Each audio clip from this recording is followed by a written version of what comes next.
میں ایک بار پھر اپنے جتنے بھی ہمارے آنریبل گیسٹ اسپیکرز ہیں، احمد کریم کنڈی صاحب جو کہ ex M P Pakistan Peoples Party Khyber Pakhtunkhwa provincial assembly کے ممبر بھی رہ چکے ہیں، میں پختون اسٹوڈنٹ کونسل اور ہمارے چیئرمین اسد خان دوری کے بہاف پہ آپ کو سر ویلکم کہتا ہوں قائد اعظم یونیورسٹی میں آنے کے لیے۔ اس کے ساتھ ہماری دوسری جو آنریبل گیسٹ اسپیکر ہیں وہ ایکس وائس چانسلر بہاؤالدین زکریا یونیورسٹی کے منصور احمد کنڈی صاحب۔ سر میں آپ کا پختون اسٹوڈنٹ کونسل کے بہاف پہ اور ہمارے چیئرمین اسد خان دوری کے بہاف پہ تھینکفل ہوں کہ آپ نے اپنا قیمتی وقت نکال کے یہ آپ نے ہمیں جوائن کیا ہے۔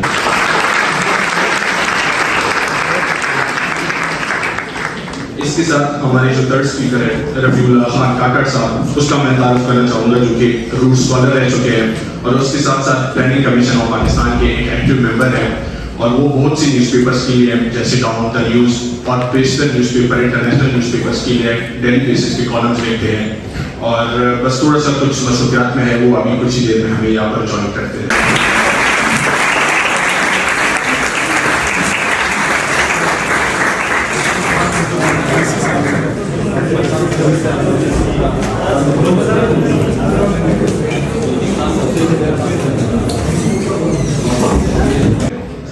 آج کا جو ہمارا ٹاپک ہے وہ ہے اس سیمینار کی ہے making federation work debating provincial autonomy and natural resources. ہم سب کو اس چیز کا علم ہے، یہاں پر بیشتر اسٹوڈنٹس ہیں جن کا تعلق سوشل سائنس ڈپارٹمنٹ سے ہوگا، کچھ باقی ڈپارٹمنٹ سے بھی ہوں گے، لیکن نیچرل ریسورسز جو ہمارے علاقوں کے ہوتے ہیں وہ ایک علاقے کی ترقی میں بہت اہم کردار ادا کرتے ہیں، جس کے بارے میں ایک کوٹیشن یہاں پر کہنا چاہوں گا۔ مہاتما گاندھی صاحب کہتے ہیں کہ اس زمین کے اندر اتنے ریسورسز ہیں کہ وہ ہر انسان کی ضرورت کو پوری کر سکتے ہیں، لیکن ہر انسان کی لالچ کو پورا نہیں کر سکتے۔ تو ان ریسورسز کا ہمیں ایک خیال سے یوٹیلائز کرنا چاہیے، ایک پراپر یوٹیلائز، جن لوگوں کے ان پر حقوق ہیں ان کے فائدے کے لیے اس چیز کا مؤثر انداز میں استعمال کرنا لازم ہے۔ Once again Pakhtun student council Quaid Azam university کے بہاف پر ہماری تین معزز گیسٹ اسپیکر کا مشکور ہوں کہ آپ لوگ یہاں پر اپنا قیمتی وقت نکال کے آئے ہیں، ہم یہاں پر آپ لوگ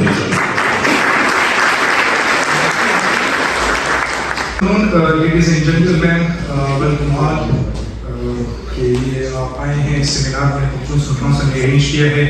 My name is Mohammad Kashif. I am pursuing my MPhil studies here at Qaid Azam University, Islamabad. Ahmed Kundi, Ahmed is a well-known political figure of KP, hailing from DA Khan. He is the former member of Provincial Assembly and parliamentary leader of Pakistan People Party at KB Assembly. اور یہ بھی کہا جاتا ہے کہ ڈیسنٹرلائزیشن از the essence of good governance، کہ کس طرح ہمیں انشور کرنا ہے۔ تو میں باقاعدہ سے دعوت دوں گا رفیع اللہ کاکڑ کو کہ وہ آئے اور بات کرے کہ فیڈرلزم کیوں ضروری ہے، فیڈرلزم کے پیچھے کیا ریزن ہے، پاکستان میں فیڈرلزم اس طرح سے سکسیسفل کیوں ہے۔ اس کے بعد میں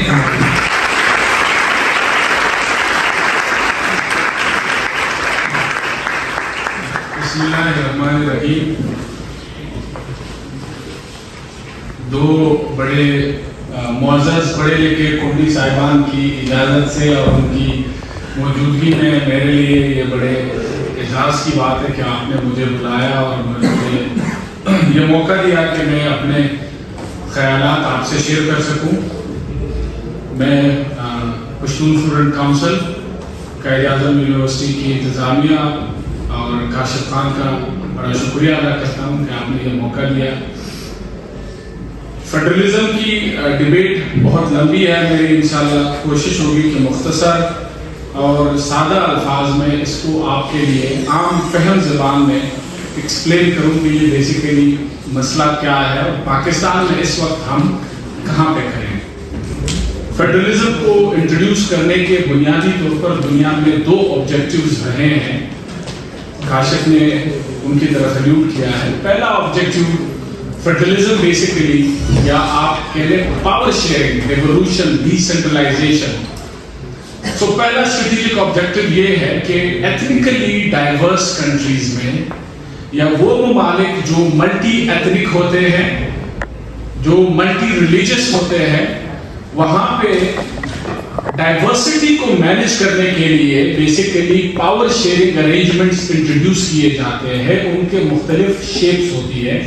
تو ایک فیڈرلزم کا آبجیکٹیو یہ ہوتا ہے to ensure better management of diversity, چاہے وہ ایتھنک ہو وہ ریلیجس ہو، کیونکہ فیڈرلزم میں بلٹ ان ہے پاور شیئرنگ۔ سو ڈائیورس انوائرمنٹ میں جب آپ پاور شیئر کرتے ہیں آپ میں وہاں پہ کانفلکٹس کم ہوتی ہیں. دوسرا فیڈرلزم کی آبجیکٹو یا پاور شیئرنگ کا مقصد یہ ہوتا ہے, وہ گڈ گورننس کا آبجیکٹو ہوتا ہے کہ آپ جن لوگوں کے لیے فیصلے کر رہے ہیں, جتنا آپ فیصلہ سازی کا فورم ان کے قریب لے جائیں گے, اتنا ہی وہ فیصلے ان کی ضروریات کو ریفلیکٹ کریں گے. سو دی آئیڈیا is کہ آپ اختیار سازی جو انٹینڈڈ بینیفیشریز ہیں ان کے قریب لے جائیں گے. اس سے کیا ہوگا, ڈیولپمنٹ اور سروس ڈیلیوری کے جو آؤٹ کمز ہے they will be aligned with the preferences of citizens. یہ دو آبجیکٹیوز ہوتی ہیں. پاکستان کا فیڈرل ایکسپیریمنٹ, پاکستان میں انڈرسٹینڈبلی ایتھنیکلی ڈائیورس کنٹری, اور بیک ان 1947 ریلیجس ڈائیورسٹی بھی تھی. سو میں باقی ڈیٹیل میں کم جاؤں گا, لیکن 73 کی آئین کی طرف آؤں گا. سو اس سے پہلے آپ کے دو آئین تھے, 56 اور 62 کے کانسٹیٹیوشن. وہاں پہ پاکستان بننے وقت جو 2-3 مسائل کا کانسٹیٹیوشن میکرز کو سامنا ہوا, ان میں سے سب سے بنیادی یہ تھا کہ پاکستان کی اس وقت کی جو ایتھنک ڈائیورسٹی ہے اس کو کیسے مینیج کیا جائے. اور یہ 1 یونٹ, پیرٹی پرنسپل, یہ سارے بیسیکلی عکاسی کرتے تھے اس ایشو کی کہ ملک کا ایک صوبہ ایسا تھا اس وقت جس کی آبادی باقی چاروں صوبوں سے کمبائنڈ مل کر کے زیادہ تھی. So how do you manage that? آپ میں سے جو پولیٹیکل سائنس کے اسٹوڈنٹس ہیں آپ نے پڑھا ہوگا کہ کیسے پہلے آئین ساز اسمبلی میں بیسک جو کمیٹی تھی, بیسک پرنسپلز کے, اس کی 3 رپورٹیں, اس میں جو بنیادی ایشو تھا وہ تمام جو فارمولے تھے وہ بیسیکلی اس ایشو کو ایڈریس کرنے کے لیے تھا. تو اگر ہم فاسٹ فارورڈ جائیں, 73 کی آئین نے پاکستان کو 56 اور 62 کے مقابلے میں ایک بہتر آئین دیا. وہ کیسے بہتر آئین دیا کہ پہلی دفعہ بائی کیمرل لیجسلیچر انٹروڈیوس کیا. اس سے پہلے یونی کیمرل لیجسلیچر تھا, یعنی صرف قومی اسمبلی تھی. 73 کی آئین میں پہلی دفعہ آپ کے پاس یہ سینٹ کی شکل میں بائی کیمرل لیجسلیچر آیا. اور اس کی اہمیت کیا ہے کہ جو اپر ہاؤس ہے سینٹ, وہ ہاؤس آف فیڈریشن کہلاتا ہے. وہاں پہ چونکہ تمام فیڈریٹو یونٹس کی برابر کی نمائندگی ہوتی ہے. اچھا, یہ 73 کی آئین میں یہ بہتر, پچھلوں سے تو بہتر تھا, لیکن 73 کی آئین نے بھی پاکستان کو وہ وفاقی نظام نہیں دیا جو اس وقت جن مسائل کا پاکستان کو سامنا تھا. سو 3 چیلنجز کا میں خصوصی ذکر کروں گا, وہ آپ کو سمجھ آئیں گی تو یہ باقی آج کی ڈیبیٹ آسان ہوگی. نمبر 1, 73 کی آئین نے ایک سینٹرلائزڈ فیڈرل سسٹم انٹروڈیوس کیا. 56 اور 62 کے کانسٹیٹیوشنز میں بھی چھوٹے صوبوں کو یہی اعتراض تھا کہ آپ سینٹرلائزڈ سسٹم انٹروڈیوس کریں. 73 کی آئین میں اس کا جو نیا شکل تھا وہ کنکرنٹ لسٹ کی صورت میں تھا کہ آپ نے کنکرنٹ لسٹ بنا کے, کنکرنٹ لسٹ کا مطلب یہ تھا کہ آپریشنل میٹرز, امپلیمنٹیشن میں صوبوں کو اختیار تھا, لیکن جو اسٹریٹجک پالیسی اختیارات تھے ان سبجیکٹ کے حوالے سے وہ وفاق کے پاس تھے. ایز اے ریزلٹ, اور اگر کبھی وفاق اور صوبوں میں اختلاف ہو, so the opinion of the federal government would prevail. So یہ کنکرنٹ لسٹ جو تھا, this was an instrument of centralisation of powers.